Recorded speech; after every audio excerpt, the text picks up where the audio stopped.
बच्चों में आज हम एक प्रॉब्लम डिस्कस करने वाले हैं। यहाँ आप एक क्वेश्चन देख पा रहे हैं जो मेरे किसी स्टूडेंट ने किया है और उसमें उसने एक बहुत बड़ी मिस्टेक की है। तो इस तरीके की मिस्टेक आप लोग ना करें, तो इसलिए मैंने कहा कि चलो ये इसकी जो करेक्शंस हैं वो मैं सबके साथ शेयर करूँ। यहाँ एक ट्राइंगल बना हुआ है, राइट एंगल ट्राइंगल है, आपको नजर आ रहा होगा। ठीक है, और इस राइट एंगल ट्राइंगल में उसमें मेजरमेंट भी डाले हुए हैं। तो ये राइट एंगल ट्राइंगल एकदम ठीक है, नो इशू। और इसमें जो मेजरमेंट है वो भी एकदम ठीक है, 1 और 2। क्यों? क्योंकि फिगर में जो क्वेश्चन है उसमें हमें cos थीटा, एक मिनट देख लेते क्या लिखा है, ये 1/2 कौन सा है। हाँ, जो कॉट है वो दे रखा है। ओके, देखो ये क्वेश्चन यहाँ से शुरू होता है। सबसे पहले हमें साइन दे रखा है, तो साइन होता है P/H। तो यहाँ तक तो ठीक है ये क्वेश्चन, है ना। और P/H, P/H यानी कि परपेंडिकुलर अपॉन हाइपोटेन्यूज। तो ये ट्राइंगल भी ठीक बना हुआ है, और ट्राइंगल में जो 1 है वो अपनी जगह बिल्कुल ठीक है, परपेंडिकुलर यहीं आएगा। और जो हाइपोटेनियस है वो भी अपनी जगह बिल्कुल ठीक है, तो यहीं आएगा। ठीक है ना। तो ये सारी चीजें बच्चे ने सही की है, परपेंडिकुलर सही लगा दिया, हाइपोटेन्यूज सही लगा दिया। ओके, अच्छा, ये देखो ये भी एकदम सही दिखाया कि cos theta equal to 1/tan theta ही होता है। ठीक है, ओके। tan जो होता है वो 1/p भी होता है, ये भी सही है ना। ये भी देखो, ये भी सही लिखा है। और इस हिसाब से फिर जब cot को कैलकुलेट करेंगे तो वो b/p हो जाएगा, ये भी ठीक लिखा है। ओके, और इस तरीके से हम देखें तो सब कुछ ठीक लिखा है ना। बस प्रॉब्लम ये है कि यहाँ पे परपेंडिकुलर तो था ही, हमें क्या निकालना था, बेस। तो जो बेस निकालना था, बस वो बेस सही नहीं लिखा। बेस निकालना था ना, बस वही थोड़ी सी मिस्टेक हो गई, और उस मिस्टेक के चलते सारे करे धरे पे पानी फेंके। ये देखो, आ रहा है कुछ समझ में। तो यहाँ जो बेस निकाला है बच्चे ने वो 9 निकाला है। तो वैसे तो भाई आपको पता होना चाहिए कि जो राइट एंगल ट्राइंगल होता है उसमें सबसे बड़ी साइड क्या होती है, हाइपोटेन्यूज, है ना। तो जब हमें पता है कि सबसे बड़ी साइड हाइपोटेन्यूज है, तो बेस 9 कैसे हो? सोचने वाली बात ये है। तो अगर आपकी कैलकुलेशन गलत हो भी रही है, और जब आप 9 लिख रहे हो बेस पे, तो आपको दिमाग में आना चाहिए कि ये कैसे प्रैक्टिकली कैसे पॉसिबल, बेस हाइपोटेन्यूज से ज्यादा कैसे हो। ठीक है, अब इसकी कैलकुलेशन पे जाते हैं कि कैलकुलेशन में आखिर मिस्टेक कहाँ हुई, इसकी वजह से इतना बड़ा ब्लंडर हो गया। तो इसके ब्लेंडर में देखेंगे तो आप देखिए cot 9/1 लिख रखा है, क्योंकि वो 9 गलत कर दिया ना, कैलकुलेशन गलत हो गई। इसी वजह से बेस अपॉन हाइपोटेन्यूज वो भी सब गलत हो गया।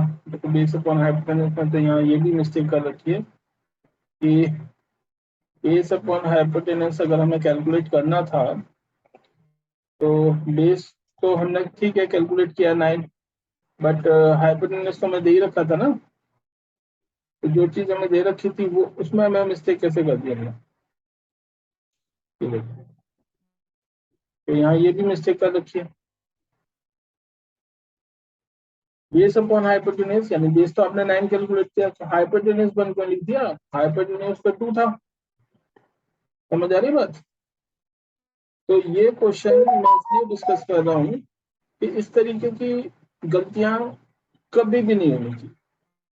जब हाइपोटेन्यूज हमें दे रखा है 2, तो हम उस 2 की जगह 1 कैसे लिख पा रहे हैं, इसका क्या मतलब। Got it my point. तो ये 1 कभी भी यहाँ नहीं आना था, ये बड़ी गलती है।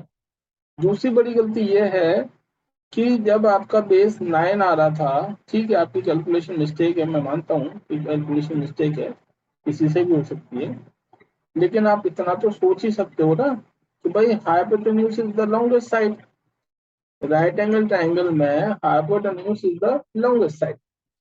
जब लॉन्गेस्ट साइड ही आपकी 2 है तो बेस 2 से ज्यादा कैसे हो सकता है? नहीं हो सकता ना। चलो अब देखते हैं कि गलती हुई कहाँ पे, कैलकुलेशन में क्या मिस्टेक हुई। तो आपको जैसे पता ही है कि ये पाइथागोरस थ्योरम वाला क्वेश्चन है, पाइथागोरस थ्योरम से ही आप इसे सॉल्व करेंगे। तो देखो नीचे पाइथागोरस थ्योरम अप्लाई की गई है। तो अगर हम पाइथागोरस थ्योरम को स्टडी करेंगे तो हम देखेंगे कि पाइथागोरस थ्योरम लिखा हुआ है, ठीक है। पाइथागोरस थ्योरम सही लिखा है, बट बशर्ते एक स्पेलिंग मिस्टेक है, यू लिखा हुआ है, ये होता है पाइथागोरस में। और यहाँ सही लिखा है H square equal to B square plus B square, ठीक है। यहाँ भी ठीक लिखा है कि एच स्क्वायर 2 का स्क्वायर हो गया, ये 1 का स्क्वायर हो गया और ये बी का स्क्वायर हो गया। और जब बी स्क्वायर हम निकालेंगे तो 1 इधर शिफ्ट हो जाएगा, ये भी ठीक लिखा है, ठीक है। यहाँ पे बस स्क्वायर लिखना बच्चा भूल गया, तो एक तो ये मिस्टेक है, ये तो छोटी मिस्टेक है, स्क्वायर लगाना यहाँ भूल गए। और स्क्वायर जब हटाया तो बी इक्वल टू हुआ स्क्वायर, ठीक है। अब यहाँ तक तो सब ठीक है, जो मिस्टेक हुई वो हुई इसके आगे। अब यहाँ सोचने वाली बात यह है कि जब b की वैल्यू √3 आ गई आपकी, this is the real value, यही तो बेस है √3, तो इसको 9 क्यों लिख दिया आपने, ठीक है। यहाँ ये देखो, ये जो बेस, ये जो कलाकारी की है, इसकी वजह से पूरा क्वेश्चन बर्बाद हो गया। बेस आ गया था, बेस तो देखो आ ही गया पहले, ये आ गया ना बेस, b इक्वल टू √3, यही तो है बेस। तो जो रियल बेस है वो आपने कैलकुलेट कर ही लिया कि b इक्वल टू √3।